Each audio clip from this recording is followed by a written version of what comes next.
A dnes ráno, jak sme vyštartovali, no tak som išiel za kamionom a kamión išiel preťažený cez most a zrútil som sa s kamionom z mosta. Kamión naložený hlinou priam zlomil most. Sa zrútil most. Sa prepadol most. Priam zlomil most. Normálne zlomil sa most a ja som bol 20 metrov za kamionom, tak som letel s ním. Za nákladiakom išla aj skupina motorkárov, cestovali na výlet do Talianska, miesto toho skončil jeden z nich v potoku. Poďte rýchlo stade preč, lebo toto celé môže spadnúť. Pán Boh zaplať, že sa nikto nezabil. Pán Boh zaplať a že ste vy prežili.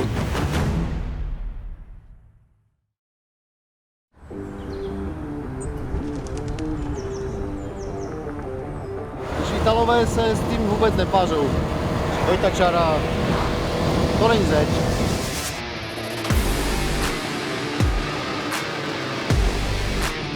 Mám mozoli z plynu.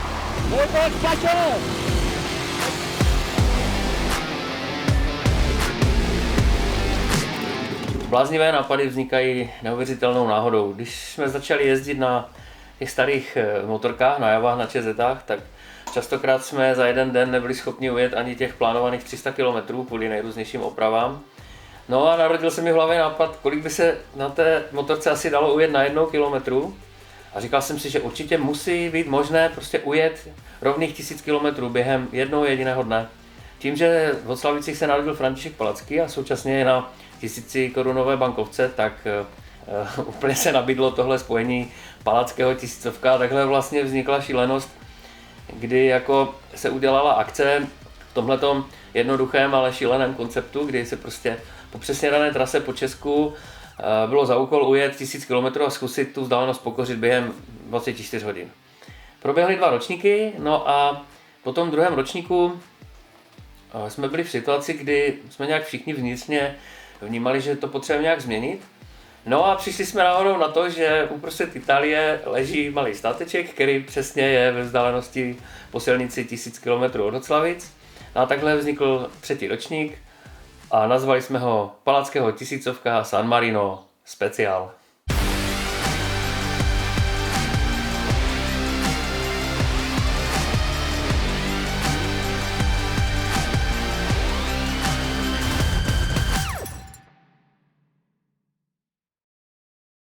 Vyjíždím, ať si udělám naskok. Cesta dlouhá. Kromě San Marina jsme ještě vymysleli, že půjdeme do Říma. No, pojem tak jako... Doufám, že nepůjdeme do Řiti. Větrola? Přes ty rukavice, oni jsou sice super, ale většinou do nich fučí. Tak pro tento případ tady máme speciální vynález.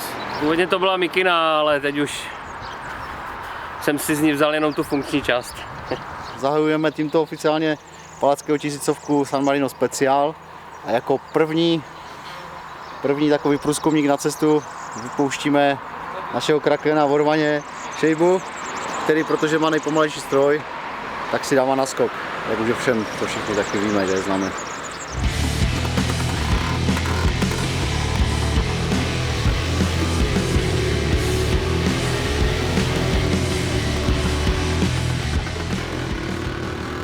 A na rozdíl od těch prvních 2 ročníků, kdy všechno bylo organizované, všichni byli předem přihlášení, trasa byla jasně daná, tak tohle jsme udělali teď úplně jinak a vlastně nebyla žádná pevně daná trasa, jenom prostě ta cílová destinace a bod setkání, přesně den a hodina, kdy se potkáme a bylo na každém, jak si tu trasu naplánuje a dokonce jsme ani po nikom nechtěli, aby nám dopředu dával vědět, že přijede a chtěli jsme, aby to bylo i takové jako překvapení.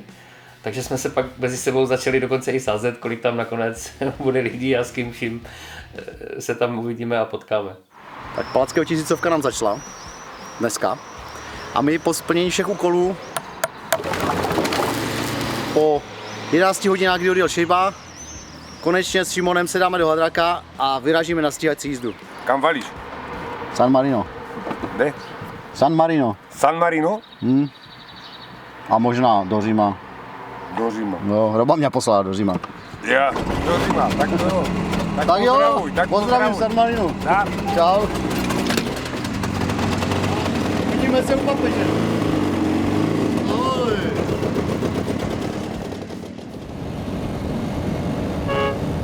Tak jedeme směrem na Bystřicu pod Osinem. Tam bychom sice nejeli, ale jedeme tam kvůli Radkovi, který čeká s Javou 250. Mámka by ho nepustila samého, protože je to mlaďok, tak ho jedeme vyzvednout. No jedem, jsi pořádně oblečený? Dneska bude zima. Tak už jsme dva. Dneska máme v plánu, když to dobře půjde, tak dojet za Kubou a za Šibou. Kuba jede z Prahy a má taky v plánu dorazit za Šejbou, tam někde do Rakouska. Takže já myslím, že máme plno sil, je to první den, takže klidně do 11, do 12 hodin není problém jet. Slovenská republika. Úsměv na tváři. Opustili jsme rovnou zem. A už se to tak skupinkuje. Dobře to funguje. Kuba s Šejbou už jsou v kempu, tady se smějou. Začal jsem přicházet na to, že spolu potřebujeme jak všichni komunikovat a díky tomu vznikla na WhatsAppu skupina s názvem Palackého tisícovka, do které se v podstatě mohl přidat každý, kdo chtěl nějakým způsobem komunikovat a vědět nějaké informace a vlastně hlavně ti, kteří měli zájem tam jet. A začali tam sdílet už i fotky z cesty a nám začalo být jasné, že do toho San Marina rozhodně nejedeme sami.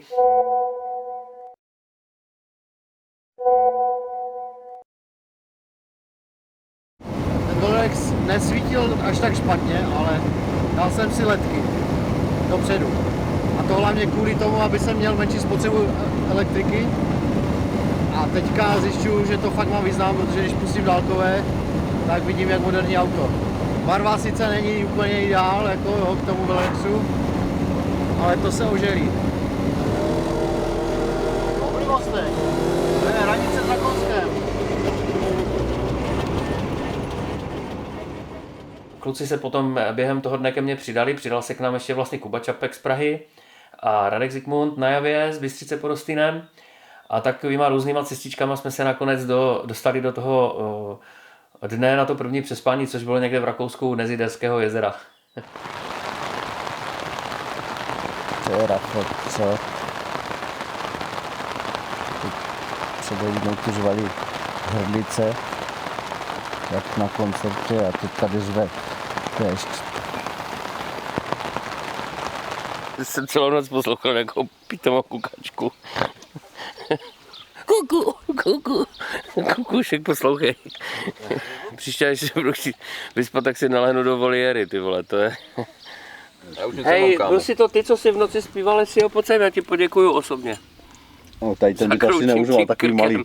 Hodil plachtu vole na motorku a spal na dešti. Co děláš, prdel? Se podívej do mě tam, břiška na vrchu a proteklo. A já myslím, že ti teklo do baráku s střešním oknem. Klečel v prostředku a čekal jsem 600 do piče. Nic, nebalit ne? Nebalit.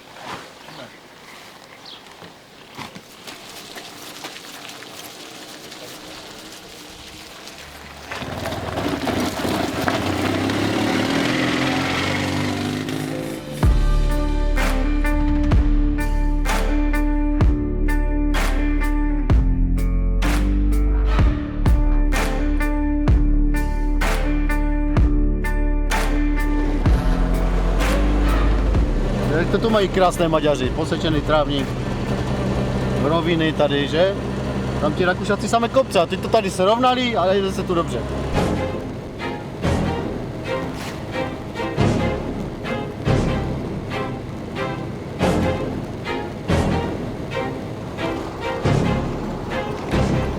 To vypadá, že bude celý den tak pršet.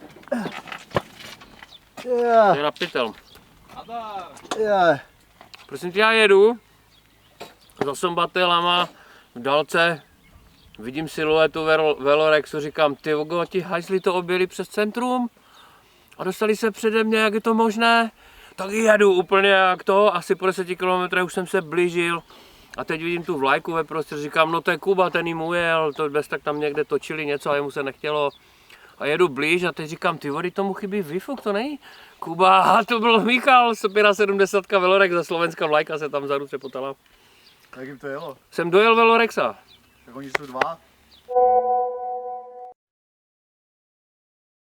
Kluci, rád jsem vás viděl ty 2 minuty, ale musím zase jet.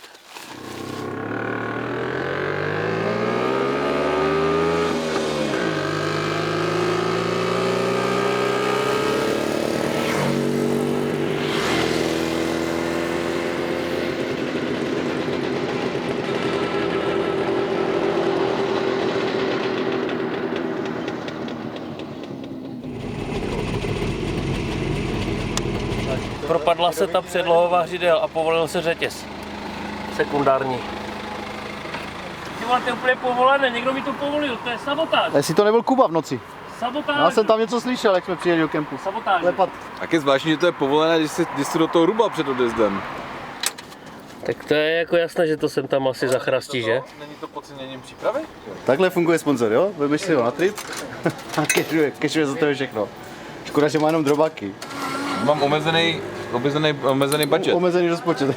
Žena řekla, že jsme utratili jenom 250 ml. Šejba dělá poruchu, je takový klasický obrazek. A Radek má mozol z rukojetí plynové. Nechápu to. Mám mozoly z plynu, jde to stuha. Chtěl by to namazat Lanka asi. No tak to v každém případě.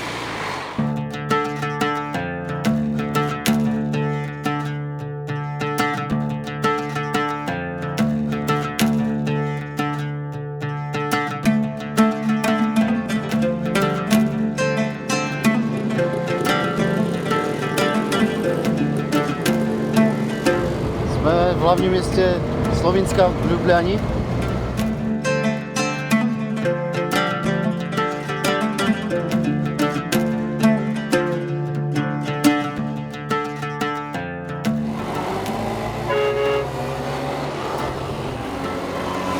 Kozidéky. Také slovinské kozidéky.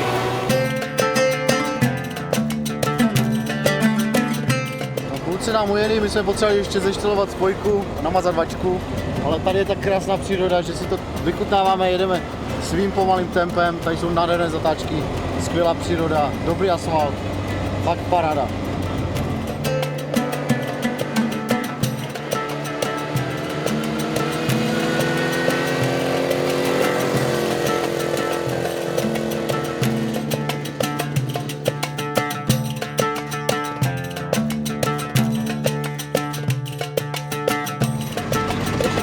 Ahoj kluci, tak jsem vás zase 4 hodiny neviděl.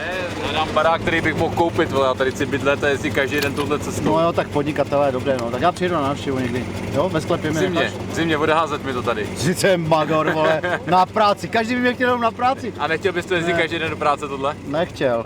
Perfektně se jelo a jako je to i vidět, protože 4 hodiny jste potřebovali, abyste mě dojeli.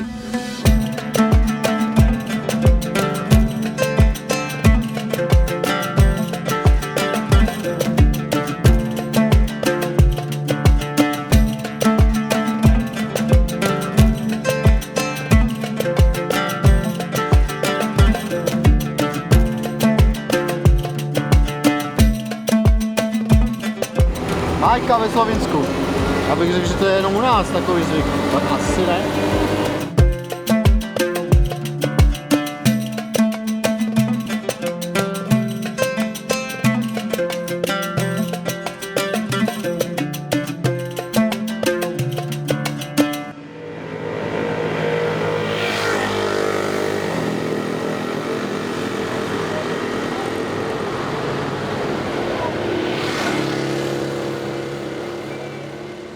Další zastávka po Rakousku byla v Itálii, kemp v Monfalcone. A to byl přesně den, kdy se večer konalo finále mistrovství světa v hokeji. My proti Švýcarsku, takže jeli jsme jak blázni, aby jsme se dostali na 8 hodinu večer do kempu včas, protože jsme sebou měli vybavený noťaz a nějaké malé bedničky, aby jsme si mohli užít to, že i když jsme na trase, tak přece jenom si nenecháme ujít finále mistrovství světa, kde hrajeme my. Tady do kempu přijedou staré hebla. Tady si vytáhnou televizu, jak masňáci. Ale my už hrajem.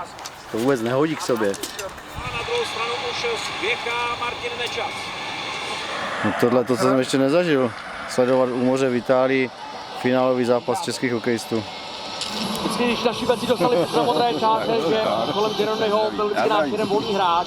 Nakonec se český tým rozpletl tohle vodu a tam nakonec Girony musel zasáhnout proti té kombinaci. To je škoda, Nečas měl před sebou odkryté pole. Ale Girony se stačil přemístit. Kubaníková střela, Kubaníčka! Vole, tyčka! To je hrozné. Žilátkou do rohu, tady je Sedlák, jeho střela zastavená Ozíkem Tálerovi brusle. Kuk má Pastrňák, otočí se kolem brány, ale to si Girony pohlídal. Gól, vole. Ticho, vole, jsem usnul, vole, ticho. Co chrapeš, gól? Vole, nemůžete říct, že bude gól? Gól, nemůžeme řvát, tady spí Švýcaři. To by vypadl hlas, já to za tebe vemu, neskutečný! Teď se tam dostal Kubalík ještě poslední. Jo! Jsme mistři světa! Jo! Co? Je to gól? Jsme mistři světa! Česko má 13. zlato! 13. zlato a má ho doma! Když jsme vyhráli, tak samozřejmě v kempu jsme nadělali trošku kraval, protože jsme jako správní Češi fandili, řvali a slavili jsme to jak blázni. A to bylo legrační nejvíc, že vlastně pár metrů od nás tam spali v karavanech Švýcaři, kteří se na ten hokej teda asi rozhodně nedívali.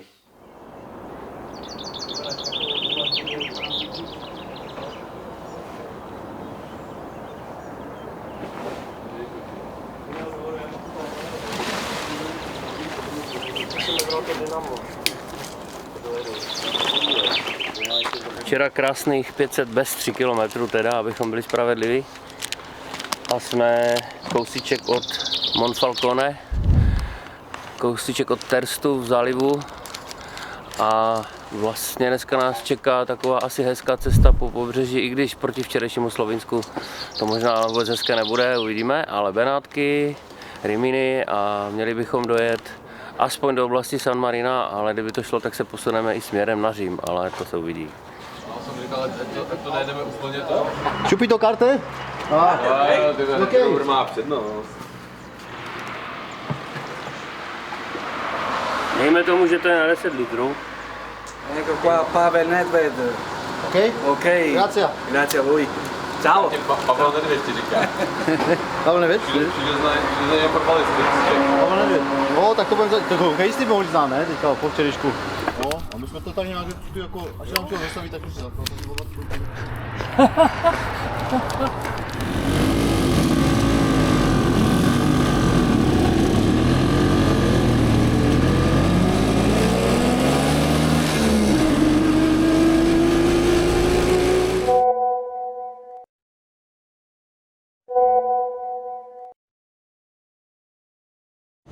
Tady mě překvapuje v Itálii jeden po také rovině směrem k Benátkám a je tady řada takových velkých cihlových objektů, jakoby spadlé střechy. Zřejmě to byly nějaké zemědělské objekty. Je zajímavé.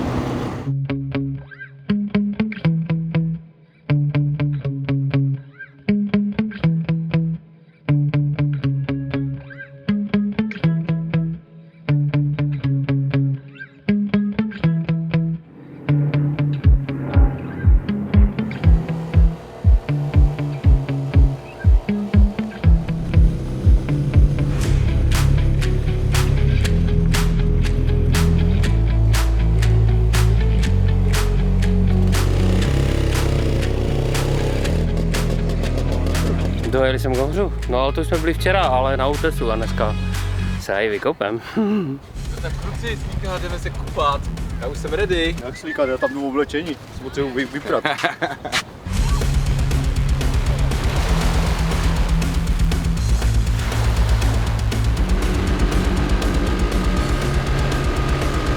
To je strašně těžké se tam dostat. A my jsme projeli Benátky tím způsobem, že jsme projeli takhle kolem. Že jsem musel odbočit, tak takový... Přes most, no. Ty vole, Itál, no, takhle se tady jezdí. Takže jsme Benátky nenavštívili, prostě jsme takhle projeli kolem. Příště. Italové se s tím vůbec nepářou. Však ale tak to je známe o nich, že jo. Vojta Čara, to není zeď.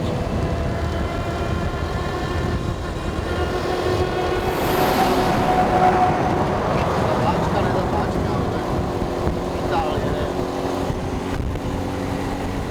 No ale to je hrozný provoz, samý kamion. Co chceš dělat? Musíme jezdit vedle sebe, jak nás se předjíždějí. Tady, kousek od nás, je město Ravenna. My ho teďka takhle po obrovském obchvatu obkružujeme. A tohle je ten moment, kdy se napojujeme na tu trasu Františka Palackého z roku 1837, kdy směřoval do Říma aby studoval archivy pro české dějiny, pro svoji knihu Dějiny národa českého v Čechách a Moravě. Paradoxně, aniž jsme to tušili, tak jsme vlastně vybrali trasu po stopách Františka Palackého, protože ten se kdysi dávno vydal do Vatikánu studovat historické spisy. A ta jeho cesta vedla přibližně stejným koridorem, jaký jsme si nakonec pro tu cestu vybrali my. A vyrazili jsme si o něco dřív proto, aby jsme se nakonec stihli podívat i do toho Říma a případně se pokusili vjet i do Vatikánu. No, máme za sebou nějakých 1080 km a jsme v městě Rimini, což má být takové to poslední město před kempem, kde si máme potkat všichni, ale protože máme 2 dny čas, tak si to nejspíš zítra zamíříme do Říma ještě. A dneska možná ještě něco najedeme. Jedeme od Benátek směrem dolů na San Marino, nebo San Marino míme a jedeme dolů na Řím.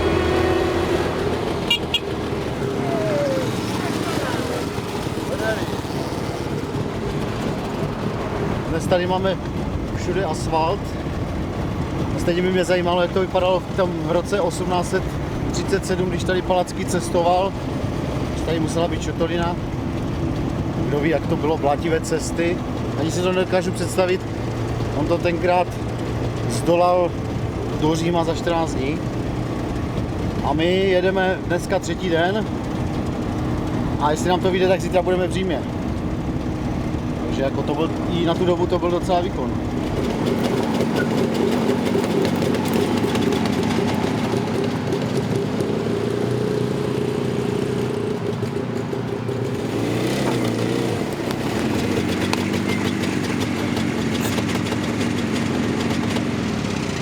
Jsme v takové lokalitě zrovna, kde jsou kopce a když chceš někde odbočit, tak je tam zavora nebo nějaký ten drát, že? Tak do pole se nedá. Toto je jedinečné místo, je tady lom vedle sice, tak ale nejsou tu lidi. Myslím, že super místo, kameň odhažem a stany stavíme na rovné. To je to trošku mokré, nechce mi to chytit, tak tomu pomůžeme. Z malého ohně uděláme větší oheň a z většího ohně uděláme ještě větší oheň. Jak to tak hoří, že? To je?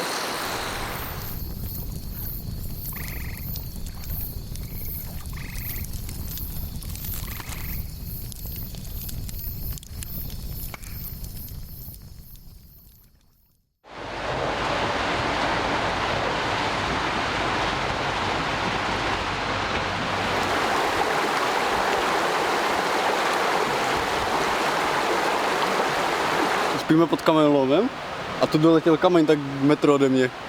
Říkám, tož zbalí a rychle pryč, než tady ostřelí něco blíže a zasype nás to. No, jedeme do Říma, asi máme to 240, tak bych řekl. Asi dobová úprava bývalého majitele. Byly díry v těch víčkách od tlumičů a pokaždé, když jsem projel dírou, tak mi olej umyl nádrž. Takže jsem to musel nějak ucpat, tak jsem tam namlátil šrubek kladivem. Chtěl jsem ho pojistit matkou z druhé strany, ale už tam není závis, takže to asi zalepím tmelem jenom. Je parádní, že se vytvořily takové skupiny. Nikdo nejde úplně sám a jedna taková skupina našich prima kamarádů ze Slovenska, Slavo, Trocká, Miro, Balaščák a spol, tak právě vyrazili asi v pondělí někdy. Dostali se dost do problémů. Slavovi několikrát vyhořelo zapalování, vape, dráty, ale díky si tím se podařilo najít ještě další nějaký kus a na posledních zprávách to vypadalo, že Slava to dal úspěšně dohromady, takže to vypadá dobře a těšíme se na ně.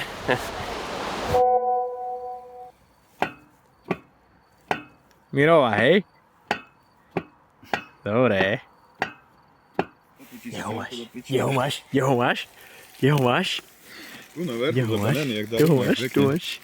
Fotku si sprav. Já si nevím, viděl. Videjko, originál, hej? Hej. Aha, jaké? 12 V. Také cielky už som dneska videl, ne? Také cielky si dneska ešte nevidel. Nie zhorete som, no juj. Také si nevidel ešte. Domino, díky, si borec, díky. Šimo z Rakouska, Slováci rozchodili tu čizu asi o 12:30 nebo o 12:30 v noci, posílali ještě video. Jsou to borci, secaři, fakt chcou jet, mají obrovskou motivaci. To se mě na tom líbí, že to všichni takhle berou a za každou cenu prostě musí se tam dostat, kdyby co bylo.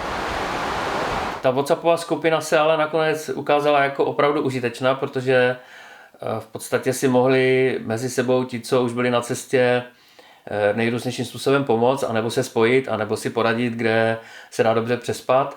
A dá se říct, že to byl vlastně vynikající nápad.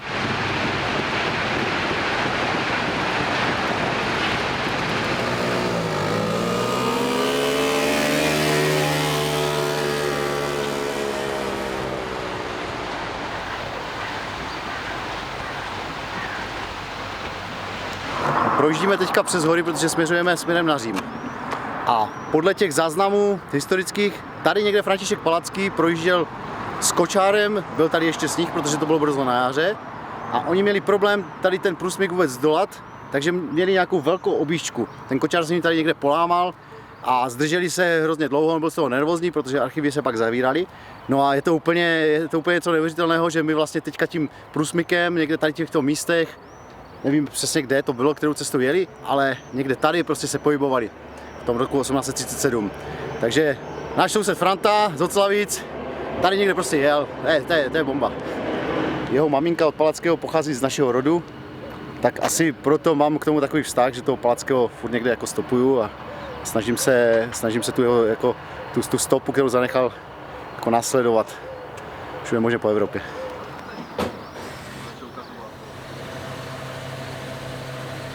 Šejba s náma teď není, protože byl o něco dříve ráno, my mu dáváme vždycky naskok a pak ho během dne dojedeme.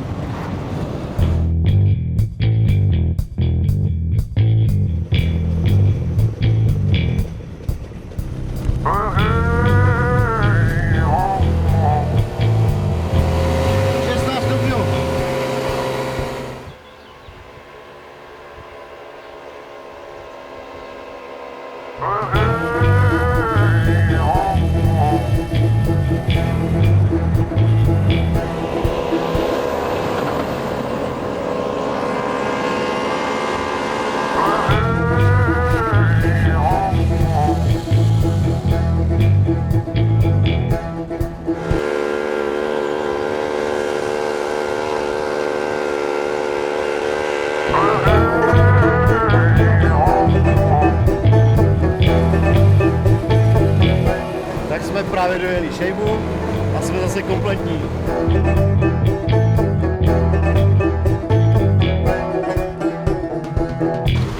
Jsme sjeli na takovou sračku. Ale důvod zatím neznám. Kuba nás vede. Já ho pak vyspovídám. To jsem fakt věděl, co nám řekne.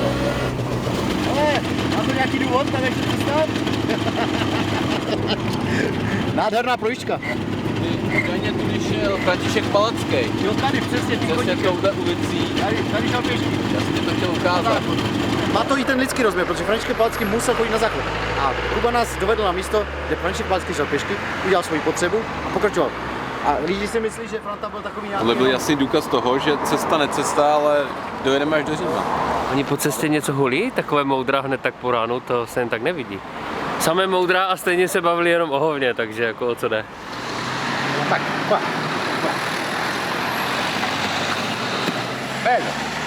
Že to je pěkné.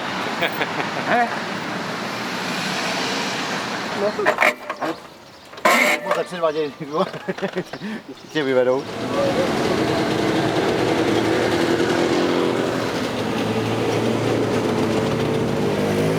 Tady je bastardo.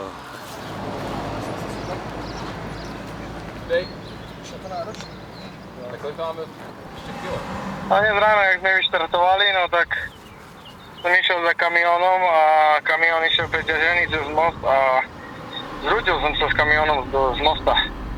Cože? Povolil most, normálne zvonil sa most a ja som bol 20 metrov za kamionom, tak som letěl s ním.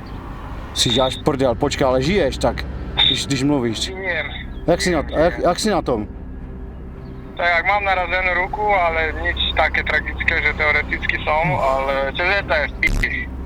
Ty vole, kurňa, co to se děje? Preto ja neviem, ja mám to aj napísané, že tam nemám ísť, takže idem na to. Kašleš na to, počkej, a byl jsi v nemocnici nebo jenom jako... Ešte nie, čakáme, keď sa to vyrieši, vieš, je tu. Počuj, keď budete pozerať večer správy na slovenské, už to boli všetky televízie, 100% som tam, ja som komentáre, rozhovory odmietol, ale Miro samozrejme sa tam obchal. Takže určite budeme v telke. Kamión naložený hlinou priam zlomil most. Vo Zvolenskom okrese sa zrútil most. Pri obci Breziny sa prepadol most. Kuriózna dopravná nehoda, ktorá však mohla skončiť tragicky, sa stala nedaleko Zvolena. Kamión naložený hlinou priam zlomil most. Nákladiak sa prepadol do potoka. Nákladiak prevážajúci tony hliny vošiel na most aj napriek obmedzeniam. Zastaviť sa ho snažil starosta Brezín. Za pár sekúnd už videl, ako sa celá konštrukcia prepadá. Išlo ťažko naložené auto 40-tonové na rozostávaný most, ktorý má možno nosnosť teraz 8 tón, 10. My sme opravovali do rána na poli, no a ráno sme to naštartovali, že ideme proste ďalej ku vám. Trošku nás navigačka zobrala na druhú stranu, jak sme prešli, no tak potom nás otočila, ideme naspäť a 100 metrov od toho miesta, jak sme opravovali motorku, no tak normálne. Tu som. Počkej chvíľku, zavolám ti za chvíľku, hej. Z jaké výšky si letěl, mi řekni? Neviem, 3 metre. Jo, tak to nebylo nějaké vysoké, jo? Že by to bylo 20 metrů. No, to šupavo som trafil do toho kamiona, vieš, ten most, jak sa zlomil, on to spravilo, jak keby dole kopcom, vieš, že... Jo, že to vyhodilo. So všetkým som letel, ja som letel s celým mostom. Za nákladiakom išla aj skupina motorkárov, cestovali na výlet do Talianska, miesto toho skončil jeden z nich v potoku. Našťastie sa vážnejšie nezranil. Trieskal sa tam s tými 35 tónami, most zlomený, úplne na parádu. Toto je neskutočné. Dobre, hlavne, že sa vám nič nestalo, hlavne poďte rýchlo stade preč, lebo toto celé môže spadnúť. Pán Boh zaplať, že sa nikto nezabil. Pán Boh zaplať a že ste vy prežili. Našťastie sa ani neotvorila tá záklopka, ani ho nezasypala zem, ani sa auto nepodalo, ani ten panel nestrelil ešte, takže našťastie proste sa nestalo nič horšie. Kolega zletel, to sme ho vyťahovali, ale našťastie nič sa nestalo vážnejšie. Takže vyštartujeme a ideme cez Maďarsko, Slovinsko do Talianska, ale tu sme 500 metrov prešli a most sa pod nami zrútil. Idete na motorke a vlastne zlomí sa most a vy spadnete rovno pod to auto. Si zoberte, že tu niekde skončil ten motorkár a tento kolo 40-tonový by ho rozgňavil jak zemiak. Našťastie si to odniesla len motorka a ruka. Ty máš. No buď rád, že si to prežil, tyjo. Som, sa druhýkrát narodil, keď som sa ťahal spod toho kamiona, ešte nebol to dobrý pocit. No, to ti rozumiem, ja som... Takže volám ti za to, že by si vedel, aká je vec, určite neprídeme, otačame, ideme spraviť motorku, oddychnúť si kde. Asi prenocujeme a ideme naspäť. Nemá to význam, to ti hovorím, to kde je napísané, že proste tam nemáme. Ty vole, počkej, teď, Slavo mi volal, ty vole, to nepochopíš. Oni ráno vyjížděli z toho pole, vjeli na most, na mostě byl kamion a ten most spadnul. Ale Slavo je dobrý, motorka v prdeli. Prostě z naprostého nadšení, obrovské radosti a pocitu svobody najednou přijde úplně něco jako rána pěstí do obličeje, že si člověk úplně zarazí, zastaví.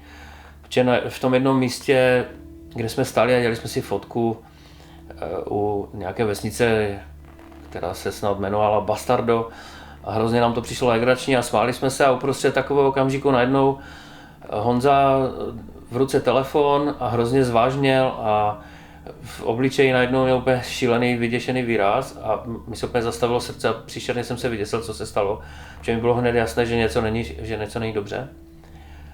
A jenom nevěřícně jsem se na něho díval, jak mi říká, že Slavo jel na motorce a spadl s ním most. To bude v hlavních zprávách všecko, že to tam televize byly všechny texty. To jsou ty vole náhody jak... Ale že má jenom naraženou ruku, mluvil se mnou, tak je dobrý. Taková náhoda, to snad to neexistuje jednak u 100 milionům, jako jo. Aby zjel a spadne s tebou most. To není nehoda, jako že by si jel a že by si se naboural, že? Ale dobré, tak je dobrý, no. Doufejme, to bude všecko v cajku. No. Chvála Bohu, že ty zprávy byly nakonec vlastně pozitivní a že ten Slavo, že to odnesla jenom ruka.